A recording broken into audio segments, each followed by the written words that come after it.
Hey everybody, hello and welcome back to Channel Info Island, and guys, welcoming you all to another exam analysis video. And guys, in this exam analysis video today we are going to be talking about all those GK GS questions जो कि आज यानी कि आपके 7 मार्च के RPF constable के first shift के paper में पूछे गए हैं। जी हाँ दोस्तों, जैसे कि हम सब जानते हैं आपके आरपीएफ के कांस्टेबल के 2025 के एग्जामिनेशन चल रहे हैं, जिसमें आज 7 मार्च का आपका फर्स्ट शिफ्ट का एग्जाम कंडक्ट करवाया जा चुका है। तो उसमें जितने भी क्वेश्चंस पूछे गए हैं वो आज आपको इस वीडियो में देखने को मिलेंगे। अगर आपने एग्जाम दिया है तो जरूर से वीडियो को देखिएगा, and yes, if I miss out on anything तो कमेंट सेक्शन में कमेंट करके जरूर से बता दीजिएगा। It will help the other candidates also.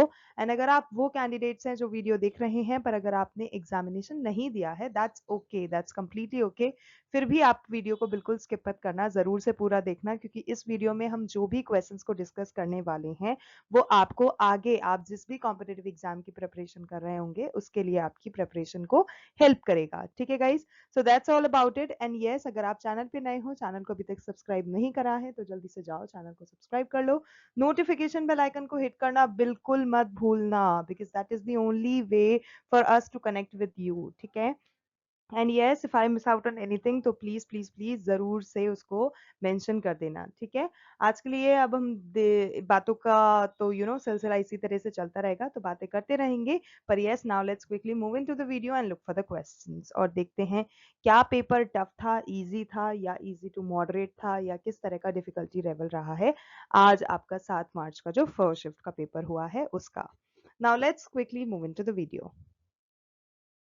So guys, the first important question जो आपसे पूछा गया था, इट वाज द आफ्टर डिजी यात्रा से रिलेटेड था। ठीक है, क्वेश्चन ये था कि आफ्टर द डिजी यात्रा स्टार्टेड एट 9 एयरपोर्ट्स। ठीक है, 9 एयरपोर्ट्स में जब डिजी यात्रा शुरू हो गया 2024 में, तो उसके बाद अब तक कितने एयरपोर्ट्स ऐसे हैं जिसमें ये डिजी यात्रा इंप्लीमेंट कर दी गई है। सो गाइस, बाय 2024 जो नेटवर्क है उसने एक्सपेंड कर दिया गया है उन 9 एयरपोर्ट्स को ऐड करके अब तक टोटल 24 एयरपोर्ट्स हो गए हैं अक्रॉस इंडिया, जहां पे ये एक इंटीग्रल पार्ट बन गया है कंट्री के एविएशन लैंडस्केप का। ठीक है, ये जो ग्रोथ है ये हाईलाइट करती है प्लेटफॉर्म की एफिशिएंसी और वाइड स्प्रेड एक्सेप्टेंस जो है अमंग पैसेंजर्स, वो भी हो चुका है। एंड एयरपोर्ट अथॉरिटीज जो हैं उनका भी ग्रीन सिग्नल है उस चीज के लिए। सो अब तक डिजी यात्रा कहाँ कहाँ और कितने एयरपोर्ट्स पे शुरू हो गया है? A total of 24 airports.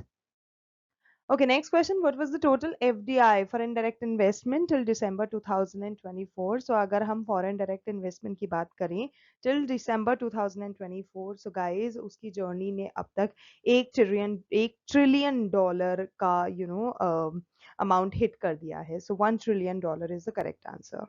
Next question. What were the officials who ensured the security of the kilo during the किलाज? यहाँ पे किलाज आप कर सकते हैं। ठीक है, QILA, जो फोर्ट्स होते हैं ना उसकी बात कर रहे हैं हम यहाँ पे। तो उनको मौर्यन पीरियड में क्या बोला जाता था उन ऑफिशियल्स को? सो गाइस, उनका एक नाम से बुलाया जाता था विच इज दुर्गपाल। तो Durgapal is the correct answer. Next is when was DDU GKY started? So guys, यहाँ पर हम एक योजना के बारे में बात कर रहे हैं। मैं आपको हिंट दे देती हूँ, दीन दयाल करके ये योजना का नाम शुरू होता है। Let me just know that in the comment section down below कि आपको इस योजना का नाम पता है या नहीं। तो मैं रिपीट कर रही हूँ, DDU GKY, तो जल्दी से कमेंट करके बता दो इसका फुल फॉर्म। ठीक है, और बात करें ये कब शुरू हुआ था, तो guys it was started in 2014 and in the month of September, and date was 25th. So 25th September 2014 is the correct answer. Okay, next question. When was the speed post service initiated in India? तो guys, speed post की जो service थी ये India में आई थी 1986 में। So 1986 is the correct answer. अगला है which घराना is Kishori Amonkar associated with? तो guys, जो किशोरी अमोनकर हैं वो जयपुर घराना से रिलेटेड हैं, एसोसिएटेड हैं। ओके गाइस, क्योंकि अभी हमने स्पीड पोस्ट की बात करी, तो गाइस जो स्पीड पोस्ट की सर्विस है जैसे कि हमने बात करी, ये इंट्रोड्यूस करी गई थी इंडिया में 1986 में। पर यहाँ पे आपको ये भी जानना जरूरी है कि किसके द्वारा इसको इनिशिएट किया गया, इम्प्लीमेंट किया गया। So this was introduced by the department of India post. तो डिपार्टमेंट ऑफ इंडिया पोस्ट भी आपको ध्यान में रखना है। ओके, अभी जैसे कि हमने किशोरी अमोनकर के बारे में भी पढ़ा, तो गाइस किशोरी अमोनकर जो हैं, जिनके अगर हम जन्म की बात करें तो जिनका जन्म 10 अप्रैल 1932 को हुआ था और उनका निधन 2017 अप्रैल 2017 में उनका निधन हो गया था। एंड ये जो थी ये एक इंडियन क्लासिकल वोकलिस्ट थी और ये जयपुर घराना से बिलोंग करती थी और ये म्यूजिशियंस जो कम्युनिटी होती है उससे रिलेटेड है। She is considered to be one of the foremost classical singers in India. So that is all about Kishori Amonkar. Okay, next question. What is the mere nature of radioactivity? तो guys, radioactivity जो होती है वो कब होती है और क्या होती है? So the ability of certain forms of matter to emit energy. ठीक है, जो वो एनर्जी को emit कर सकें and सब atomic particles spontaneously, ये radioactivity कहलाती है and it is very very very essential and essentially a property of individual atomic nuclei. तो ये भी आपको यहाँ पर ध्यान में रखना है. Okay, next question. Which article gives the Supreme Court the authority to issue ratings या फिर writs आप कह सकते हैं, ठीक है? तो वो है आपका article 32. Okay, which slogan was given in the Indian national movement? तो गाइस जब इंडियन नेशनल मूवमेंट चल रहा था तो जय हिंद जो नारा था वो और स्वराज मेरा जन्मसिद्ध अधिकार है और मैं इसे लेकर ही रहूंगा, ये दो ऐसे स्लोगन्स थे. They got very popular. तो आपको ऑप्शन में जो भी गिवन होगा that would be the correct answer. Okay, next question आपको गाइस पूछा गया था what will be the value of the current if the resistance is 110 ohms and 220 volt का आपका करंट रहने वाला है. तो गाइस इसमें आपको कुछ नहीं करना है, ओम्स लॉ का जो फॉर्मूला है वो लगा देना है which is V is equals to I R. यहाँ पे गाइस आपको I फाइंड आउट करना है. आपके पास V गिवन है, R गिवन है, तो I is equals to V by R हो जाएगा, जिसमें V आपको 220 वोल्ट दे रखा है, ठीक है, और जो रेजिस्टेंस है वो आपको 110 ओम दे रखा है. तो 220 बाय 110 कर दोगे तो 2 would be the correct answer, जो कि निकल के आ गया आपका I is equals to 2. Okay, next question. Which article of the Indian Constitution provides that the state can make laws for the reservation of positions in government services or government jobs in favor of the backward classes of citizen? तो guys ये है article 16 subsection 4 की बात. ये article 16(4) जो है Indian constitution का, ये प्रोवाइड करता है for the reservation of services under the state in favour of the backward class of citizens. The state shall decide whether a particular class of citizen is backward or not. ठीक है, उसके तहत ये decide करा जा सकता है. Okay, next question. Which scheme mentions promoting youth like the Olympics? तो guys इसका करेक्ट आंसर हो जाएगा टॉप्स यानी कि टारगेट ओलंपिक पोडियम स्कीम. तो जो टारगेट ओलंपिक पोडियम स्कीम है ये एक ऐसी सिग्निफिकेंट इनिशिएटिव है ना, मिनिस्ट्री ऑफ यूथ अफेयर्स और स्पोर्ट्स के द्वारा इसको शुरू करा गया है, जो कि एनहांस करती है अपना सपोर्ट किसके लिए? फॉर इंडियाज एलीट एथलीट्स के लिए, ठीक है. It basically focuses on intensifying training programmes to maximise their chances of securing medals at the Olympic games. और बात करें इसकी, सो गाइस इसमें विदेशी प्रशिक्षण, अंतर्राष्ट्रीय प्रतियोगिता, उपकरण और कोचिंग कैंप के अलावा प्रत्येक एथलीट को 50,000 रुपए का मासिक वजीफा भी मिलता है, तो वो चीज भी इसमें शामिल है. Okay, next question, guys. Which part of the Indian Constitution directs the state to secure the right to work, education, and public assistance in case of unemployment, old age, sickness, and disability? So, guys, Article 41 जो है वो इस चीज के साथ deal करता है. Article 41 of Indian Constitution is a part of the directive principle of state policy, यानी कि DPSP. It directs the state to make provisions for securing the right to work, the right to education and public assistance in certain cases. ठीक है, ये सारे included इसमें होते हैं, तो ये जो है आपका आर्टिकल 41 हो जाएगा. Okay, next question. What is the dance in which a dancer plays multiple roles in a single performance? या फिर इस क्वेश्चन को इस तरह से भी पूछा जा सकता है कि what is known to be एक हारिया, ठीक है, जहाँ पे एक डांसर होता है वो बहुत अलग अलग रोल्स को टेक अप करता है और एक सिंगल परफॉर्मेंस देता है, ठीक है. तो इसका करेक्ट आंसर हो जाएगा गाइस भरतनाट्यम. जो भरतनाट्यम डांस फॉर्म होता है, ये जो है ये आपका तमिलनाडु का डांस फॉर्म है, जिसको एक हार्या के नाम से भी जाना जाता है। तो ये चीज भी आपको पता होना चाहिए, that Bharatanatyam is also known as Ekaharya, where one dancer takes on several roles in a single performance. ठीक है, इसको दसियट्टम के नाम से भी बहुत जाना जाता है। और जो बृहदीश्वरा टेम्पल है तंजावुर में, उसका सेंटर जो है, ये जो टेम्पल है, that has been a centre for Bharatanatyam since 1000 CE. तो ये टेम्पल का नाम भी आपको याद रखना है, बृहदीश्वरा टेम्पल एट तंजावुर। ठीक है, इन इट्स यूजुअल फॉर्म जो डांस होता है वो जनरली 7 मेन पार्ट्स में डिवाइड होता है।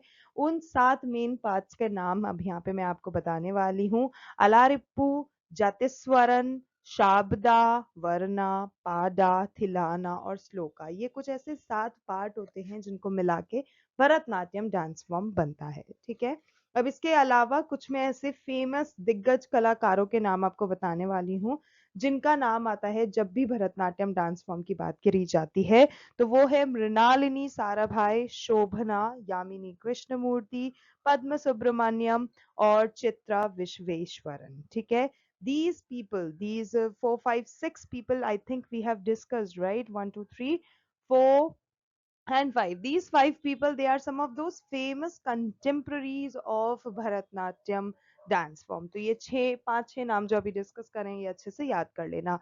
ठीक है, क्योंकि जब भी हम भरतनाट्यम की बात करते हैं, इन लोगों के बारे में जरूर से बात आती ही आती है।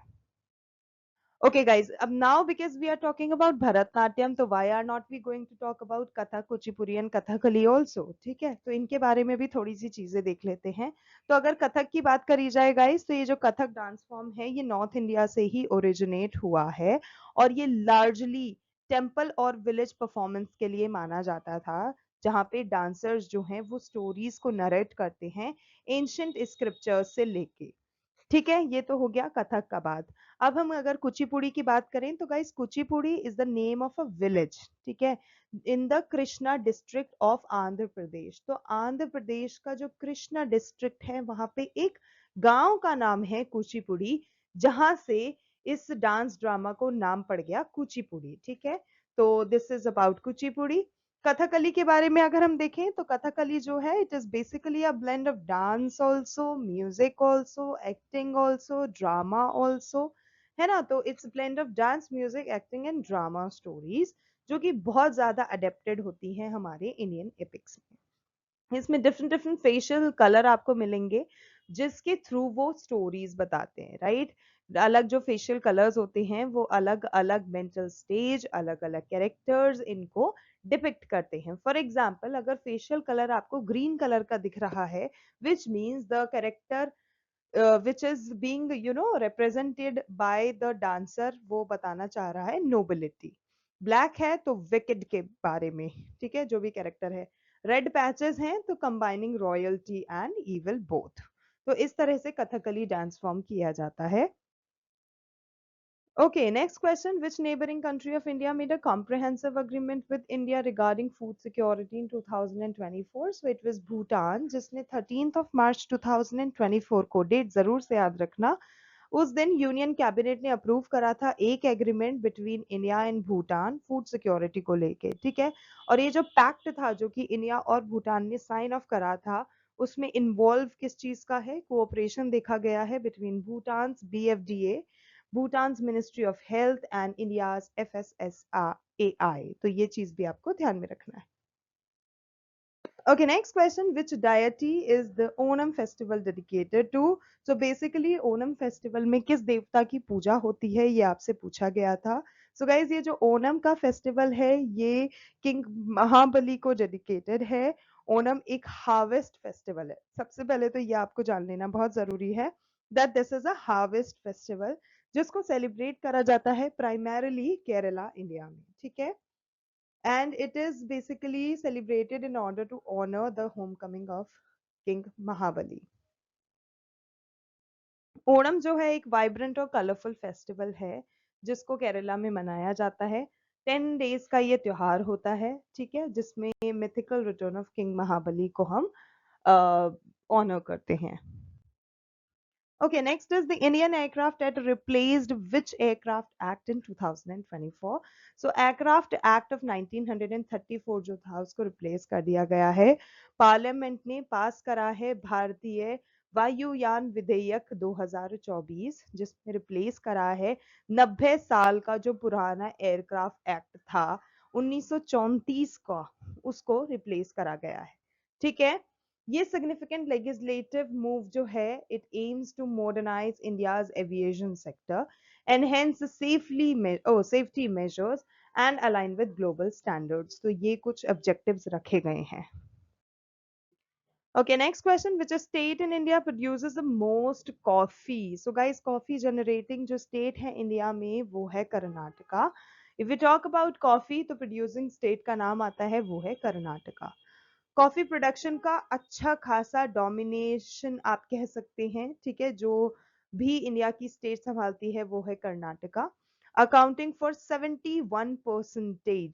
ठीक है. जिसमें कोडाकू जो डिस्ट्रिक्ट है वो अलोन प्रोड्यूस करता है 33% ऑफ इंडियाज कॉफी. ठीक है. Followed by Kerala with 21%. ठीक है. तो नंबर वन पे कर्नाटका आ गया 71% के साथ, फिर है केरला 21% के साथ, फिर है Tamil Nadu 5% of overall production with 8,200 tons. ठीक है. एंड जो कर्नाटका है क्योंकि वो लीडिंग कॉफी प्रोड्यूसर है तो उसका जो टोटल प्रोडक्शन वॉल्यूम है वो है 2.33 lakh metric tons of coffee. ठीक है. And it is the main coffee producer in India with the most coffee plantations. और जो स्टेट प्रोड्यूसर्स हैं वो 70% इंडिया कॉफी प्रोड्यूस करते हैं.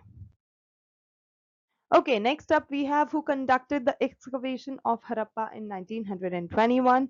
तो गाइस सबसे पहला मेजर एक्सकवेशन जो है वो हरप्पा में पंजाब रीजन में जो कि आज जो है ना पाकिस्तान कहलाता है वो हुआ है सर जॉन मार्शल के द्वारा और उनकी जो टीम है उसने पूरा एक्सकवेशन का प्रोसेस किया है. और ये जो एक्सकवेशन है वो रिवील करता है a very well planned urban centre with advanced drainage system, great pattern streets and well constructed buildings made of baked bricks. ठीक है. Okay, next question. Which religion's first summit was held in New Delhi in 2024? So guys, first Asian Buddhist summit जो था वो हुआ था और Ministry of Culture और International Buddhist Confederation ने organize किया था ये फर्स्ट एशियन बुद्धिस्ट समिट. कब किया था? 5th to 6th नवंबर 2024 को न्यू दिल्ली में. Okay, next up we have what happened to Rani Lakshmibai after the Gwalior War of 1858. So guys, जो रानी ऑफ झांसी हैं, झांसी की रानी जिन्हें हम कहते हैं रानी लक्ष्मीबाई, उनका देहांत हो गया था 18 जून 1858 को जब वो ब्रिटिशर्स से लड़ रही थी ग्वालियर में. ठीक है. And she was very was a very pivotal figure of 1857. मतलब 1857 का जो विद्रोह हुआ था उसमें रानी लक्ष्मीबाई का काफी पिविटल रोल रहा है, काफी इंपॉर्टेंट रोल रहा है. और वो शहीद होने के बाद after her martyrdom she continued to be an inspiring figure. Of course शहीद होने के बाद भी वो एक इंस्पायरिंग फिगर बनी रही in the Indian freedom movement. And today she is a very very very we can say ki very pride with pride and proud symbol of national pride and women power. Okay, next question. Which British general attacked Lucknow and suppressed the rebellion in the 1857 upspring? So guys, as the Sepoys uprising spread to several cities in northern India after March 1857, जो commander Lawrence थे उन्होंने order निकाला था that all women and children of Lucknow to take cover in the residency, which is the city's chief fortress. On 25th of May, Lawrence जो थे उन्होंने खुद retreat किया था वहां पे 30th of June को. So commander Lawrence. Next is which schedule of Indian Constitution mentions Indian languages? So guys, Indian Constitution का जो 8th schedule है that talks about the Indian languages. ठीक है. उसमें सारी आपको list of languages मिल जाएंगी which are officially recognized by the government of India as a language. As of 2024 अगर हम देखें तो a total of 22 languages that have been classified under this particular schedule. अब तक 22 भाषाओं को ऑफिशियल भाषा का दर्जा दिया गया है. Next is which state was created by separating two districts from Assam in the year 1972. So guys, it is Meghalaya. And if we talk about Nagaland, so guys, Nagaland was the first state to be carved out of Assam in 1963, which was followed by Meghalaya in 1972. तो 63 में नागालैंड हो गई, 72 में मेघालय हो गया, and it was again followed by the creation of Mizoram as a union territory in 1972 and later on becoming a state in 1986. तो ये चीज भी आपको ध्यान में रखना है. इसके अलावा अगर हम मेघालय की बात करें, so guys Meghalaya was created as a self governing autonomous state within Assam on 2nd of April 1970. Date याद रखना. And it became a full fledged state of Meghalaya on 21st of January 1972. Next, it shares its borders geographically with Assam on the north and the east and with Bangladesh on the south and west. ठीक है. Meghalaya means abode of clouds, and it is among the seven sister states of northeast India, and its capital and largest city is Shillong, and the state has 11 districts. Okay, next question. Which rivers are found on the right bank of the Ganga river? So कुछ अगर हम बात करें उनकी तो जो tributaries हैं, ठीक है, गंगा की, उनमें आ जाती है रामगंगा, गोमती, घाघरा, गंडक, कोसी एंड महानंदा. ये जो है ये लेफ्ट बैंक से हैं, ठीक है. और अगर अपन राइट बैंक से बात करें, तो उसमें आती हैं यमुना, तमसा, सोन और पुनपुन. ये राइट बैंक से हैं, तो राइट बैंक का ही आपको पूछा गया था. भागीरथी रिवर जो है that is one of the two head stream of the river Ganga and set to be a source stream of the Ganga. तो ये भागीरथी का तो अलग सीन है, आप यहाँ पे पढ़ लेना. Okay, next is which river is a tributary of the Indus River? So guys, Indus River system जो है it basically comprises the main tributaries of the Indus River, जिनमें Indus हो गया, झेलम हो गया, चनाब हो गया, रावी हो गया, बेस या बीस जो भी बोलेंगे, and सतलुज river. ये कुछ इसकी tributary river हैं, ठीक है.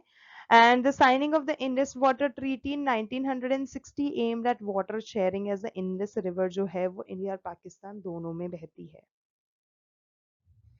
Okay, next question. What is mentioned in the fifth schedule? So guys, scheduled areas और scheduled tribes के बारे में fifth schedule में बात की गई है. और ये जो फिफ्थ शेड्यूल है इंडियन कॉन्स्टिट्यूशन का, it deals with the administration and management of scheduled areas, scheduled tribes, जहाँ पे ट्राइबल कम्युनिटीज जो हैं वो बहुत ज्यादा मेजोरिटी में है. एंड ये जो शेड्यूल है it basically aims to hold the state accountable for the advancement of tribals educational and economic objective. Okay, guys, last question for today we have who was the famous sitar player? So, guys, Pandit Ravi Shankar. जब कभी भी सितार वादक का नाम आता है तो पंडित रवि शंकर जी का नाम सामने आता है. तो पंडित रवि शंकर जो है is the main man who made the sitar famous for India and Indians also, and he is also one of the most well-known sitar players in the world. ठीक है. वो जो थे वो शिष्य रहे हैं, यानी कि स्टूडेंट रहे हैं अलाउद्दीन खान के, और वो ग्रो करा है उन्होंने एक डेवलप यूनिक स्टाइल अपना, जो कि ट्रेडिशनल इंडियन राग को ब्लेंड करता है वेस्टर्न म्यूजिक इन्फ्लुएंसेस के साथ. So that's it guys, those were the very important GK GS questions जो कि आज यानी कि 7 मार्च के फर्स्ट शिफ्ट के आपके RPF कांस्टेबल के पेपर में पूछे गए हैं. If you guys like the video and found it informative, then don't forget to like, share and subscribe to our channel Info Island, because this is the only platform where you're gonna get all the important information related to all the competitive exam. ठीक है, आज के लिए बस इतना ही. बहुत अच्छा लगा आज का वीडियो बना के, because a lot of us wanted it to be coming as soon as possible. ठीक है, तो yes guys, आज के लिए बस इतना ही. आपके समय के लिए मैं बहुत बहुत बहुत थैंकफुल हूँ. Thank you so much for your time, and we will see you in our next video. तब तक के लिए stay tuned and stay updated.